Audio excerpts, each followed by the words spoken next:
Hello everyone, my name is Satish Singh और आज हम लेकर के आए हैं एक और ही प्यारा सा क्वेश्चन जो कि गेट 2025 में पूछा गया है। आइए चलिए देखते हैं क्वेश्चन क्या कह रहा है।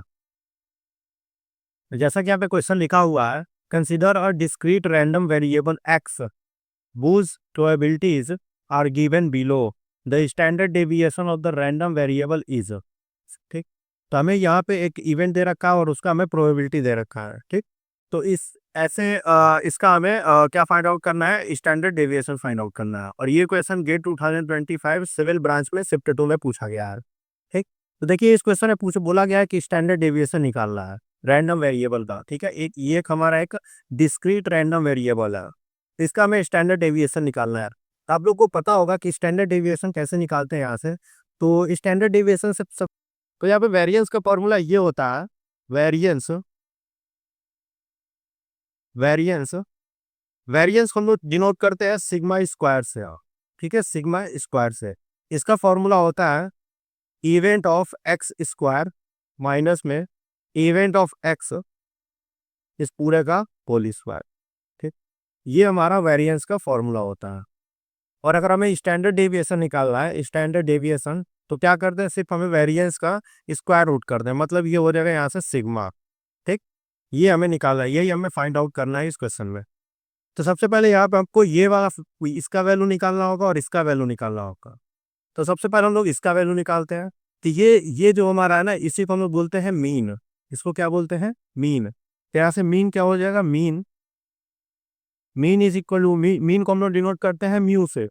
तो म्यू इज इक्वल टू यहाँ पे ये हो जाएगा इवेंट एक्स।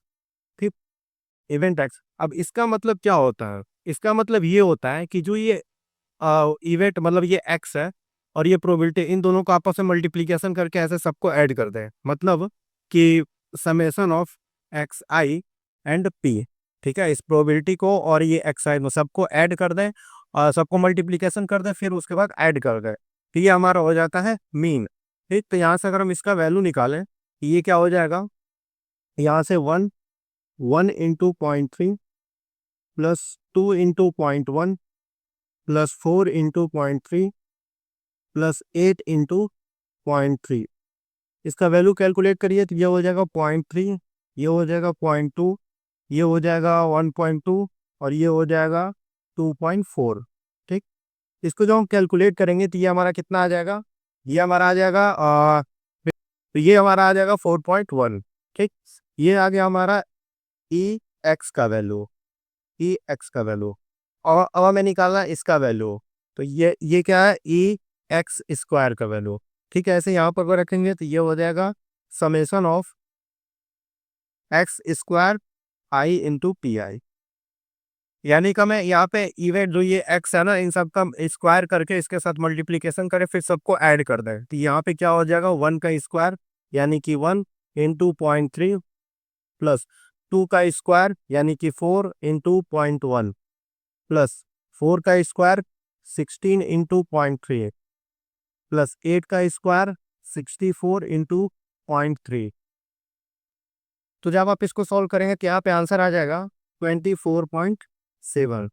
ठीक, ये आ गया इसका वैल्यू। अब हम क्या करेंगे, यही दोनों वैल्यू ले जाकर के इसमें वैल्यू पुट कर देंगे। ठीक, तो मैं यहाँ से डायरेक्ट यहाँ पे लिख दे रहा हूँ। तो यहाँ से sigma square is equal to क्या हो जाएगा, और ई एक्स स्क्वायर का वैल्यू ये रहा 24.7। मैं यहाँ पे थोड़ा इसको इरेज कर दे रहा हूँ ताकि जगह हो जाए। तो यहाँ पे देखिए, यहाँ पे जब हम वैल्यू पुट करेंगे तो ये हो जाएगा sigma square is equal to E x square का वैल्यू यहाँ पे है 24.7 माइनस में यहाँ पे ई एक्स का वैल्यू है 4.7। चूंकि यहाँ पे स्क्वायर है तो ये हो जाएगा स्क्वायर। ठीक, इसका वैल्यू हम लोग कैलकुलेट करते हैं। इसका वैल्यू कैलकुलेट करेंगे तो ये हमारा कितना आ जाएगा, और 24.7 माइनस 4.1 का स्क्वायर, तो ये आ रहा हमारा 7.89। ये तो आ गया हमारा वैल्यू वेरिएंस का। ठीक यार, ये वैल्यू हमारा वेरिएंस हमें निकालना है स्टैंडर्ड डेविएशन। तो स्टैंडर्ड डेविएशन क्या हो जाएगा, इसका सिर्फ स्क्वायर रूट हो जाएगा। ठीक, तो यहाँ से इसका वैल्यू मैं यहाँ बिल्ड कर रहा हूँ। तो standard deviation is equal to sigma, और सिग्मा यानी कि इसका स्क्वायर रूट, स्क्वायर रूट में 7.89। ठीक, तो यहाँ से स्टैंडर्ड डेविएशन का यहाँ से वैल्यू कितना आ जाएगा, स्क्वायर रूट में 7.89। यहाँ से इसका वैल्यू आ जाएगा 2.8। ठीक, तो इसका आंसर हो जाएगा 2.8। गेट। ठीक, तो ऐसा कुछ क्वेश्चन हमें इसको सॉल्व करना है। तो आई होप कि आप सभी को ये क्वेश्चन अच्छे से समझ में आया है। तो ये क्वेश्चन हमारा सिविल डिपार्टमेंट शिफ्ट 2 में पूछा गया है गेट में। ठीक, और ये क्वेश्चन अब तक का हमारे जितना भी सिविल डिपार्टमेंट शिफ्ट 2 में जो क्वेश्चन पूछा गया है, ये उसका सबसे आखिरी क्वेश्चन था। ठीक, अब इसके बाद हम लोग देखेंगे कि सिविल डिपार्टमेंट में जो गेट का क्वेश्चन शिफ्ट 1 में पूछा गया था, वो क्या क्या था, उसका हम सोल्यूशन लेकर के आएंगे। ठीक, तो अगर आप लोगों का क्वेश्चन ये सही हुआ होगा तो काफ़ी अच्छी बात है। और अगर इसमें कहीं गलत हुआ हो या फिर ना समझ में आ रहा हो, तो आप लोग यहाँ से इसको देख सकते हैं, यहाँ से समझ सकते हैं। ठीक, अगर आपको इस क्वेश्चन में कोई सा भी दिक्कत हुआ हो तो प्लीज़ वीडियो में कमेंट करिए। और अगर ये अच्छे समझ में आया है तो वीडियो को लाइक करें। जो लोग इस चैनल पर नए हैं, चैनल को सब्सक्राइब कर लें। मिलते हैं बहुत जल्दी नेक्स्ट वीडियो में, तब तक के लिए जय हिंद।